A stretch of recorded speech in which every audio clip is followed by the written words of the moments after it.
The notion of introducing gender to addictions research, well, it was long overdue in Canada, to put it simply.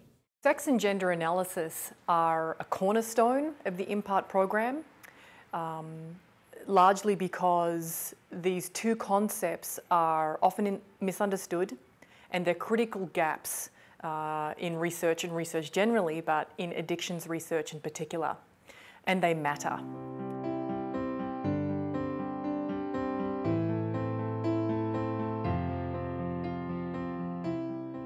Sex and gender are two terms that are often conflated and often misunderstood.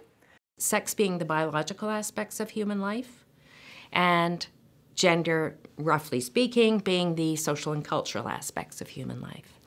So we have in life, whether you're female or male or transgendered, elements of both of those or all of those things in us. And for a research trial, say a clinical trial, testing a drug, for example, you can see how this might matter.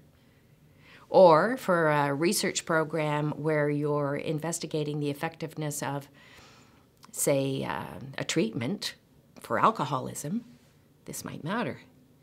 And we've learned in other areas of health and medicine that it does indeed matter. You don't necessarily treat women the same way as men for a heart attack, for example. So I've always been interested in sex and gender research from the beginning. I actually started, my research area interests have moved around. I started doing a very biomedically based master's program where I was looking at heart rate variability amongst women in a walking program. So actually my first forte into research, I was exposed to this right away as I came into research. These concepts are both different, but they're also related, and they're really important because they have an impact on the way in which people experience addiction, the way in which they access treatment, the impact it has on their lives. Gender, for example, can impact vulnerabilities to violence, exposure to violence, for example, or trauma, the ways in which people seek treatment or access treatment, and also the ways in which they're treated by healthcare professionals can also be impacted by gender. So the two concepts are really, really important, and it's about social justice and it's about equality. The other part is layering on the gender differences. So such a huge difference in the way boys and girls express and experience mental illness and addiction, their reasons for using, how they experience depression and anxiety are very different and often not formally studied. So that was sort of a separate layer on top, recognizing that the way in which we work with boys or youth, male and female youth, to deal with their mental health and addiction is a little different. The way they experience illness, the way they should be engaged in treatment might be different. So it's not a one-size-fits-all for both mental health or addiction, but also across genders, their experiences are very different. A lot of young girls will experience a lot of trauma. Once they start getting addicted and have an underlying mental health issue, they quickly end up in very vulnerable situations. So seeing those differences, layering that in with the obvious need for connection to mental health and addiction, and then that third layer of saying, okay, we also need to look at gender. How does it play a role into why young girls might drift into substance use for coping or managing post-traumatic stress? And then how does that affect how we treat these kids? How do we reach out and engage them with care that works for them, that they feel safe? That's the big thing with youth who are very vulnerable. They need to feel safe and supported and go through that journey into recovery. I have a basic science lab. I'm a neuroscientist by training, and we work with animal models. Part of my heritage from my PhD training, we always looked at males and females in all of the studies I did, even during my PhD, on effects of early life experience, on development of the stress system, on behavior, on responses to challenging situations.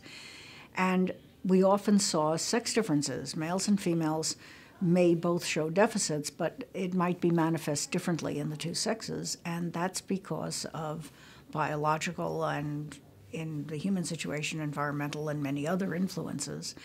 So I had kind of grown up scientifically being interested in looking at both males and females, and in many of my studies, if I hadn't been looking at both sexes, I would have decided that there was no effect of whatever manipulation I was doing, because there was no effect in females in this task, but a big effect in males.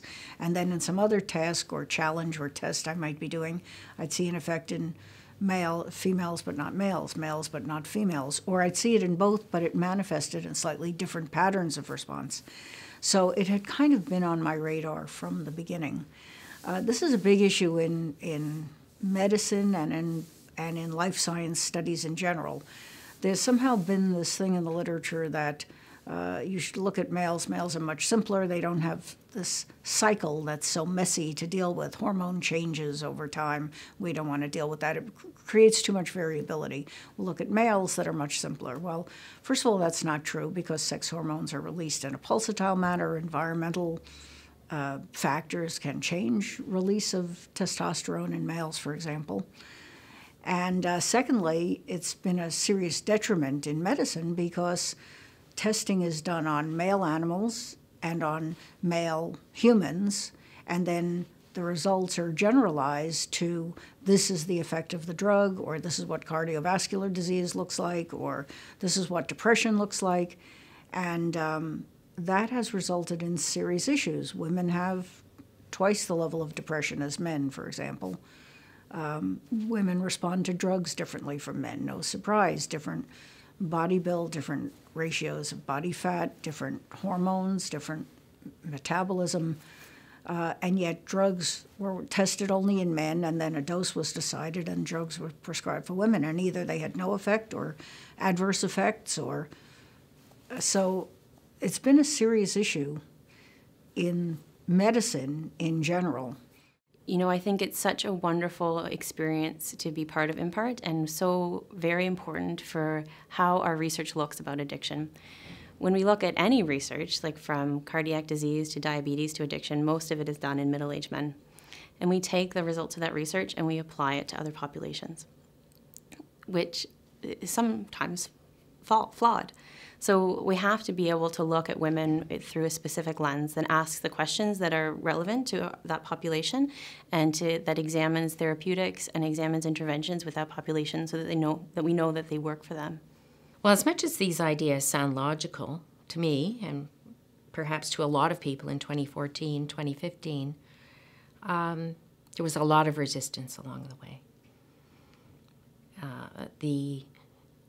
Not just health research, but health system in general had been operating for decades on a male norm. It's about the assumptions we make about what roles people have in life, which is what gender is, in part. The question of including sex and gender in research was dismissed as political, dismissed as an idea that some feminist had had and would disappear. Well, it was political, and it was inspired by feminists, and it hasn't disappeared because it's also good science. And this is a very, very critical argument. We had many arguments for including sex and gender in research, one of which was it's time, one of which we haven't done it before historically, one of which it was all unfair and we need redress, another of which is we don't know what we don't know. But the argument that got traction, this is better science, and we can prove it. It's always in the back of my mind that women's biology, hormones, a variety of different things are different. So I've always accounted for mostly sex differences in my research, but IMPART has really opened my eyes to considering gender differences. So differences in how people vary in how they perceive themselves and the ways they act in their gendered roles.